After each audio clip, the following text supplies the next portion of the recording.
Thanks for tuning in to CTV News. I'm Willis Scott, and here is what you may have missed today.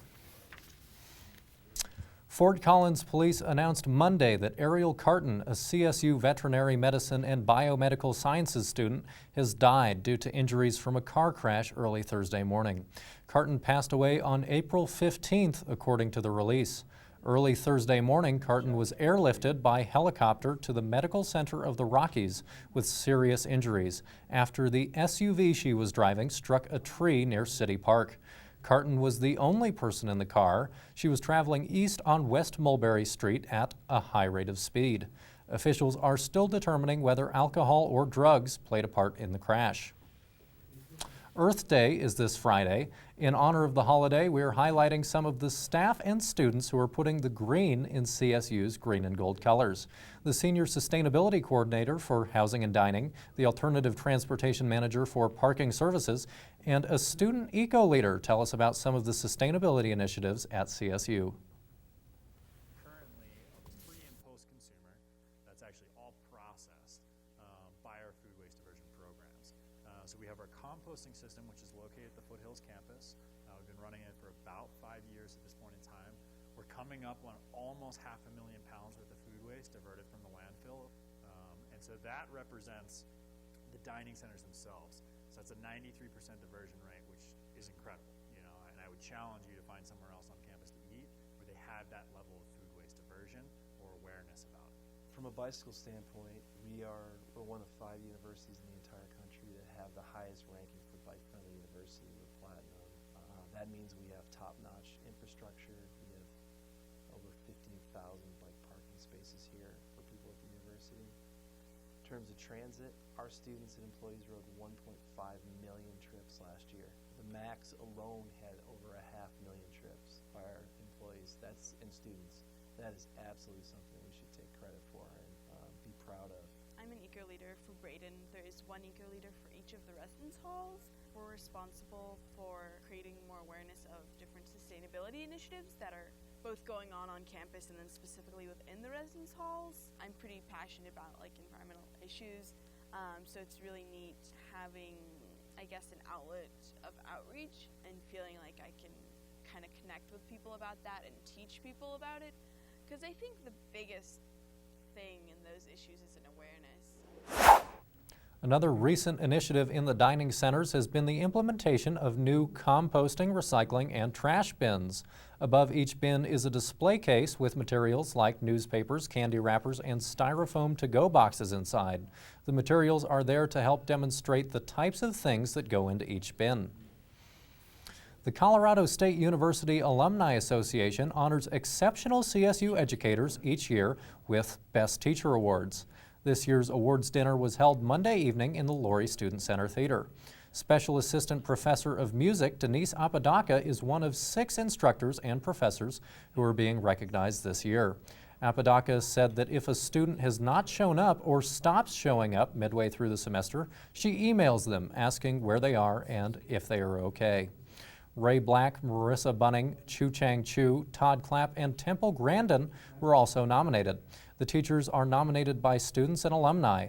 They are chosen by a committee composed of faculty, students, and members of the Alumni Association Board of Directors. Many of these professors were nominated because of their impact on their students. There may be an increase in student tuition next year. The current budget proposal, which was released April 14th, projects a 5% tuition increase for undergraduate residents and a 3% increase for non-residents. The current proposal is in its 6th version and is expected to be approved at the Board of Governors meeting May 5th.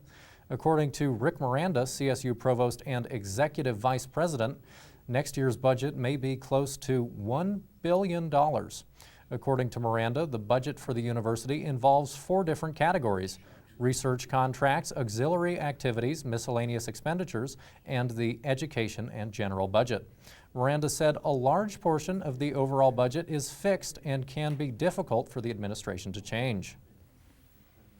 It seems like there's something going on the plaza every week. This week is no exception.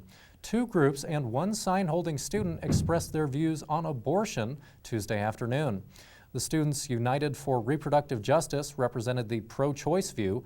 A display from Justice for All expressed pro-life views. I'm going to go present what I believe is right. What is it that you think is right? What is this nope all about? Just to me, you know, if you're ever in a situation where having a child is going to be the worst thing both for you and the child, if you're not prepared to raise a child, give it the life it needs, and surely any mother, you know, wants to give the child that life, but if they're unable, I feel like abortion, at least in its early stages, if anything, should be a solution to that because we're already overpopulated. Here to be a positive energy on the plaza and just make sure people know that they're supported and this isn't the only opinion out here. And as always, our group always has condoms, we have smiles, we have some candy, and we're just trying to get a positive energy out on the plaza. And can you tell me a little bit about your group? So Students United for Reproductive Justice is a Planned Parenthood affiliate. So that means we're focused on sex education. We are a pro-choice organization. We are interested in advocacy issues. And so we're here saying that we think women should have the right to choose what happens to their bodies. I don't believe that anyone other than myself and my doctor knows what's going on for me. Shame and stigma shouldn't be attached to a basic medical procedure. Today we have an exhibit that is called the Art of Life display. And so we have pictures from different time periods. There's 9 panels on our exhibit. So it's saying that the art of life is better than abortion. We desire to create dialogue, and so we've created a free speech board for people to be able to go over to write their opinions. We have staff who are there and ready to answer any questions people may have. If the unborn is a human being, like us, we can't exclude them from the group of human beings who actually deserve the equal rights that we do. Doing that actually pulls the rug out of the very reason why I deserve my rights as a woman. It's the very reason why sexism is wrong. It's the reason why racism is wrong.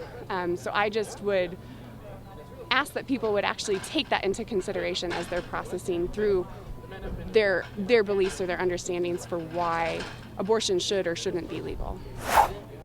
The Justice for All tour was invited to CSU by pro-choice student groups on campus. The tour will visit more than 60 universities this year.